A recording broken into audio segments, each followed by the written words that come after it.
The day has finally come where we have a Prime Minister that's spending a lot of political capital on Indigenous issues. Tonight, while chiefs urge the political process to slow down, a Métis leader says rights recognition is on the right track. I am really hurt inside. At the same time, I'm happy because somebody had the vision to kind of open people's eyes by taking them to our communities. And the series premiere of First Contact brings mixed emotions for one elder.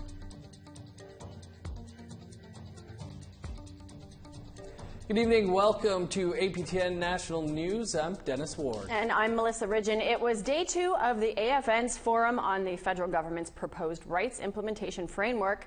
Ottawa wants to table legislation by Christmas. But the message today from First Nations is slow things down.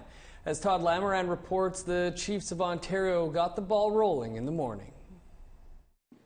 The Chiefs of Ontario and Association of Iroquois Allied Indians had a simple message for Ottawa. Moving forward, we do believe that we have to do a hard reset on this process so that we can actually examine the best way to move forward together with the federal government. There is no recognition of our inherent rights.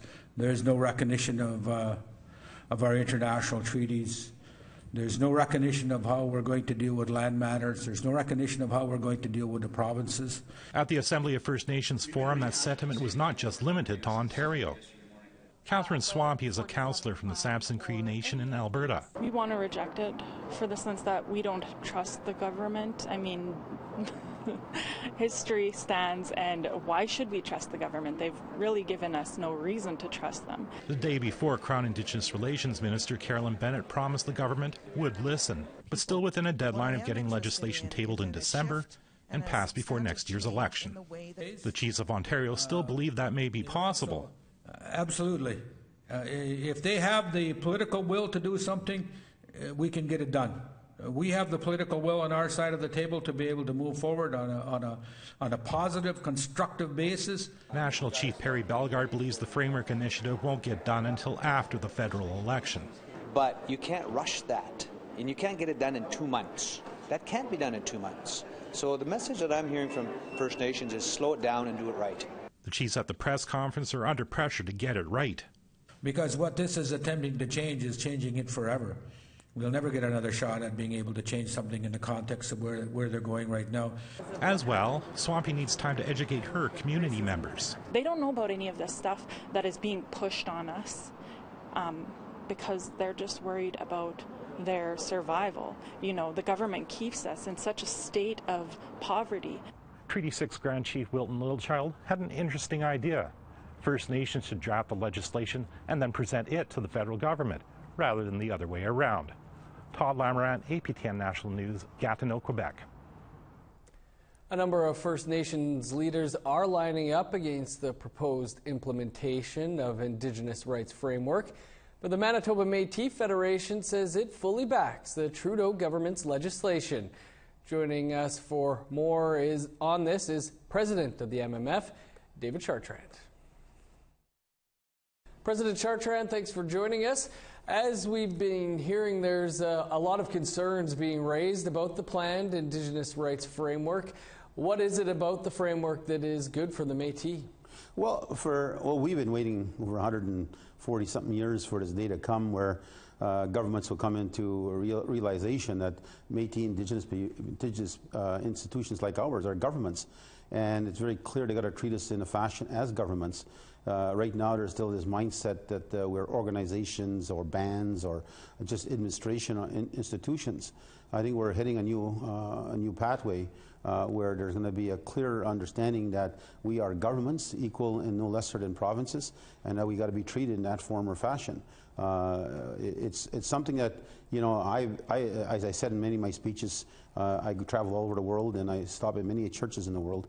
And I've always prayed for a leader one day to come that will recognize a time where the Métis Nation will be treated with equality and definitely constitutional respect. And the day has finally come where we have a Prime Minister that's spending a lot of political capital on Indigenous issues. And I think it's something we can't ignore. We can't let this go by us. The federal government's hoping to pass this legislation before the next election. What's at risk for the Métis if the framework doesn't move ahead before the federal election comes? Well, it's not only at risk of the Métis, I think it's risk on all Indigenous peoples. And if you look at in leadership, key about leadership is trying to advance your people in the fashions when opportunities come by. You know, if you're going to be a great leader and a leader that's going to be truly making a difference, heart of compromise is always going to be important to understand inside of you. There's no perfect document. You've got legal scholars coming out now today criticizing documents. You've got professors at universities kind of, criticizing documents. There is no perfect document. Let's be straight with ourselves here. We have a chance to make a massive change. The Métis Nation sees it strongly. We see that this Prime Minister is sincere. Ask yourselves, anybody that's listening throughout as leaders, ask yourself, when did you ever see a Prime Minister come this far out and spend so much political capital on Indigenous people in this country? We may never see him again. We may never have that chance again. So we look at it from here. You expect Scheer or Singh to come out and give you these opportunities? I do not see it. Clearly, there's a Prime Minister that's keeping his word to Indigenous peoples, and that they're going to be a priority for him, and he's going to make change, and that's going to lasting change. It's going to be for quite a long time. So we're not going to have the perfect document. There's no way that'll find itself that quickly now. But we have a chance to make change. The Métis Nation is not going to miss this chance. And if First Nations and Inuit don't want to advance right now at this point in time, we're willing to move forward with the government. And when they're ready to come in, then they'll come in. But right now, the Métis Nation is gearing itself up, and we're looking forward to legislation that will make it very clear once and for all. We're not a special interest group, we're not an organization, we're not just an advocacy institution. We're a government that represents our people and protects its rights, and we have a special place in the Constitution and Confederation in this country, and we're going to protect that with everything we have politically, and we will support this Prime Minister where he's going, because I've never seen one, and I've been president for 22 years. I've never seen a leader before or during my time that's ever spent so much political capital in trying to ensure that Indigenous people find a rightful place in Confederation. President Chartrand, we're going to have to leave it there, but appreciate you sharing your thoughts on this with us. Thank you very much, Dennis. Hearings for the national inquiry into missing and murdered Indigenous women and girls continue in Iqaluit.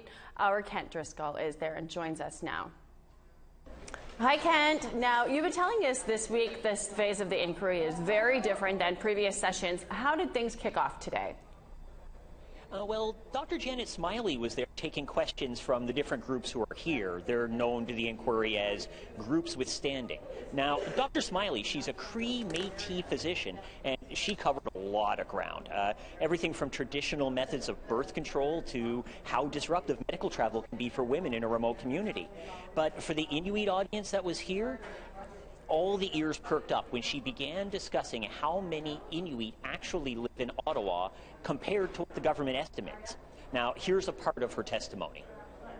The study was actually done closer to the 2011 census, but yeah, the undercount is by a factor of 4. There are 4 times, let me just say back, there are 4 times as many Inuit in Ottawa than the 2011 census claimed. That's correct. 4 to 6 times more, I believe. 4 to 6 times. Okay, so, and this afternoon there was a shift to discussing decolonization. How did that play out in the context of an MMIWG hearing? Well, it was through young people, Melissa. Jasmine Redfern and TJ Lightfoot were up to discuss decolonization practices. Now, that sounds academic, but their approach is pretty practical. One of the topics they covered were, it's been in the news a lot lately, man camps. Those are camps for men who work in resource extraction, and how that affects the Indigenous communities near the camps. Here's what they had to say. What we've seen is that they've led to increased rates of sexual violence and physical violence, the abduction of Indigenous women and children, and that because of things like environmental racism, the resource extraction happens in our territories, oftentimes around remote communities, so that the concentration of people from the outside happens locally. And so the people that are most vulnerable, the people that are in the fallout areas, are in fact the Indigenous communities surrounding. Okay, Kent, you live in and work in Iqaluit. How is the community receiving this influx of Southern people and their questions? Well, it's interesting talking with the Inuit who I see every day here in Iqaluit. Now, the most obvious Inuit tie to this was the Day 1 testimony of the Kikitani Truth Commission that studied the history of Baffin Island colonization between 1950 and 1975. The thing is, if you live here in Iqaluit, you've probably heard about the stuff the QTC was talking about already. Now, I've run into MLAs here, city councillors, artists, elders, community members, and almost every local person I've talked with has the same questions about this process. All of us saw the dramatic testimony that came out of the hearings in Rankin Inlet, and there was an expectation here that that could happen here. It really hasn't. It's not a sense of disappointment that I'm getting, but folks did expect something a little different than what they've been seeing here, Melissa. Something a little more direct. Okay, well, Ken, thank you so much for this insight into what's going on there. It's always a pleasure to talk to you. Thanks. Quanamique, Melissa. First Contact generated a lot of buzz in the lead up to last night's premiere of episode 1. So what was the reaction? We'll have from a residential school survivor who watched, and we'll read some of your feedback after the break.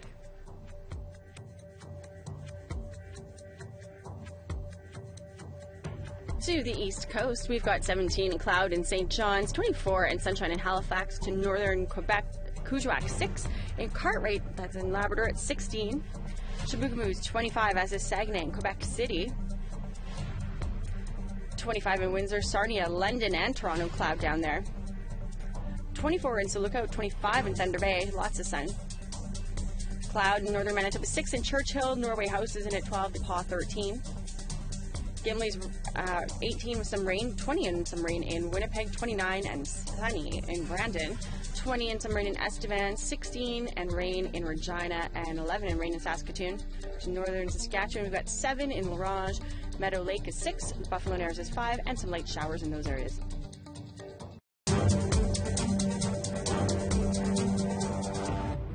Welcome back. Last night's premiere of the series First Contact has generated a lot of discussion. The series takes 6 non-Indigenous Canadians on a 28-day journey to Indigenous communities to challenge their preconceptions of Indigenous people. Our reporter Tamara Pimentel watched the show with an elder who says the first episode is triggering, but at the same time gives him hope. What experiences have you folks had with Indigenous people in Canada? First Contact takes 6 Canadians, all with strong negative opinions on First Nations people, and forces them to confront their prejudices by visiting Indigenous people in their communities. Don't come to me bragging about what you can get free from the government when I can't get it. As the first of 3 episodes of the series aired on APTN Tuesday, people from across the country tuned in, including residential school survivor Patrick Deranger. I sit here and I watch this. I'm shattered. I'm constantly reminded how much of a trash I am as a human being in the world. I guess you've got the shark container there. In the first episode, the 6 participants work alongside the Bear Clan Patrol and Drag the Red in Winnipeg, then to the remote Inuit community of Kimmirut. To be completely honest, I thought they'd be more wild. Like, really, and just, running around killing stuff. They begin to learn about residential schools for the first time, some taking the time to listen to the stories being told, others sticking to their opinions. He believes that stories of abuse at residential schools are exaggerated. I still don't know where the suffering is. For Deranger, the first episode opens old wounds.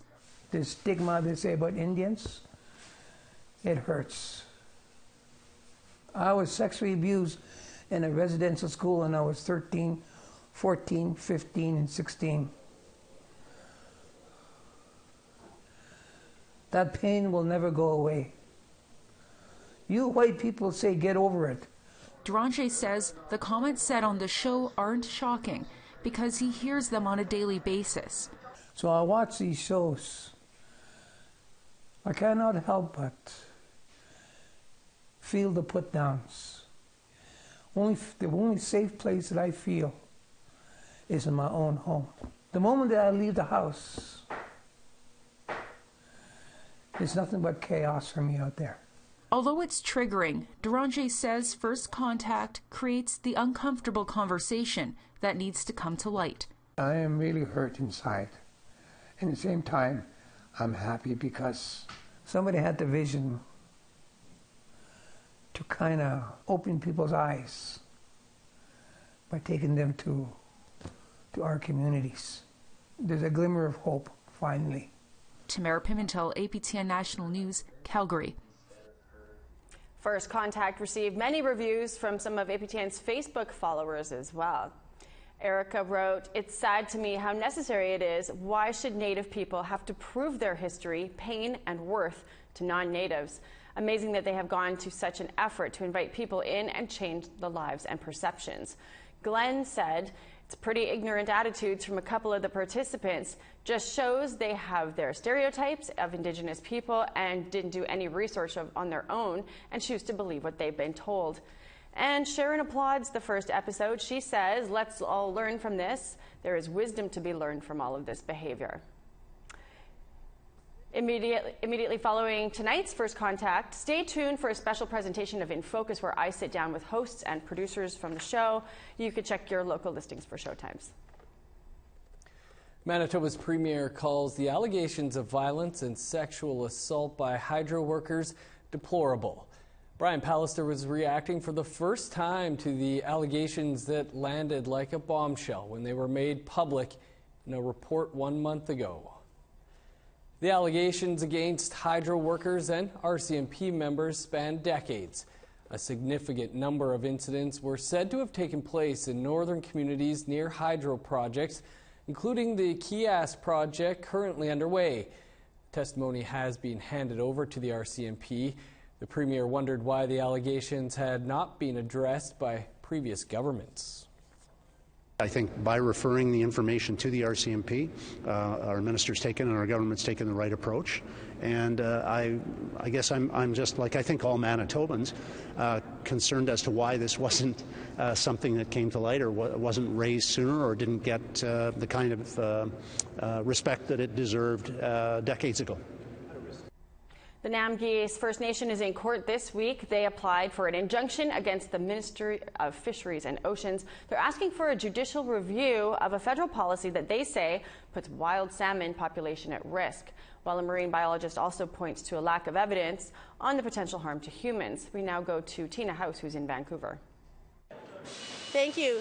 Yes, we're outside of the federal courthouse here in downtown Vancouver, and joining me today are two guests. Let me introduce them. This is Alex Morton. Hello.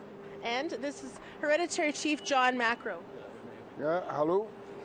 John, tell me a little bit about your situation in the fight to save wild salmon.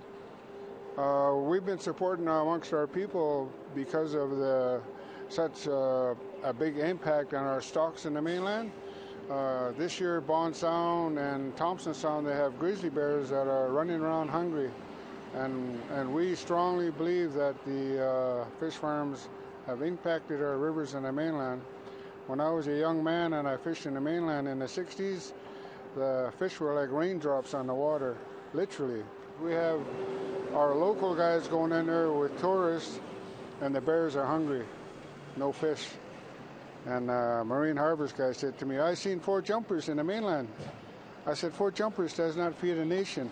And we have many tribes there that we count on for fish in the mainland. My children live up there, and they depend on the fish, the villages, and it has had a big impact. The human factor is there, but the fish is suffering right now, and they're so low, I don't think the rivers can come back. Wow. We're that close to losing the whole system. Alex, you've been at this battle for many, many years now. Tell me about your involvement from the very beginning. How did you first discover this virus? And tell me a little bit of history about that.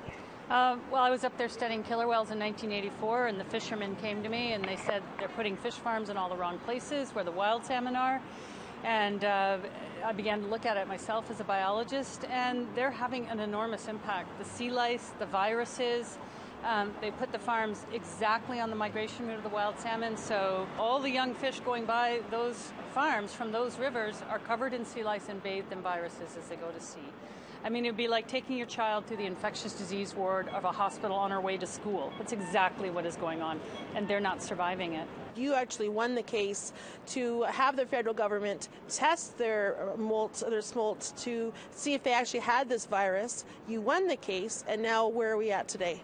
Well, this is the incredible thing. Yes, the court said DFO has to test these fish for Piscine reovirus before putting them into the farms. And instead of saying yes, the DFO is just ignoring that, and now they're in court. The salmon farming industry is risking their entire reputation, saying this virus is no problem, no problem, no problem, we don't need to test. Why not just test? If it's no problem, just test. Case over, done. But it is a problem, and that's their problem now. 80% of this industry is infected. This virus gets into the red blood cells of fish and causes them to explode. Now that the nations have risen up and taken this industry to court, the occupation that went on for 280 days, several lawsuits, the industry is either going to be chased out of this province or they're going to bow out gracefully and say they're going to respect First Nations rights and get out of the territories where the nations are protecting their fish. Absolutely. Do we know what this will have on humans if they eat a fish with this virus? Has there been any testing there? Do we know anything about that yet? No testing. Don't know. But I can tell you, I work with this virus. It's a very tough little virus. It can stand high heat, which means our body temperature. And yeah, I would definitely wash your hands very well after touching farm salmon. Wow. Thank you very much for your time today. Thank you. And thank you, Hereditary Chief. Thank you very much. Back to you in studio. Thank you. Thanks, Tina. Time for a quick break, but stick around. There's more to come. But first, here's a look at the rest of Thursday's weather forecast.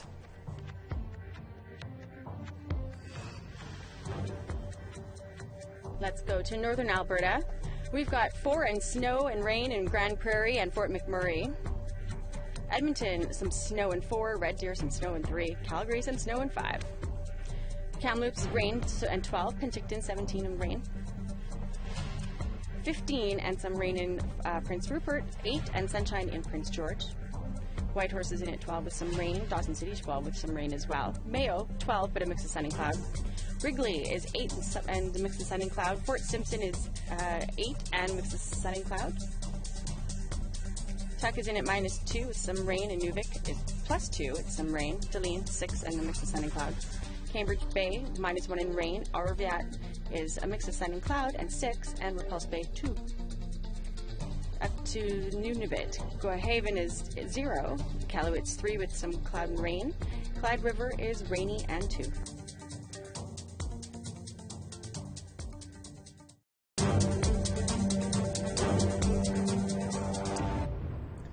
Welcome back.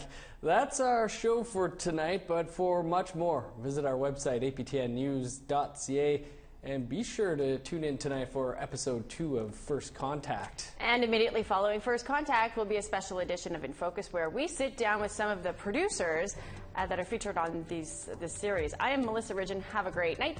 And I'm Dennis Ward. We'll see you back here tomorrow.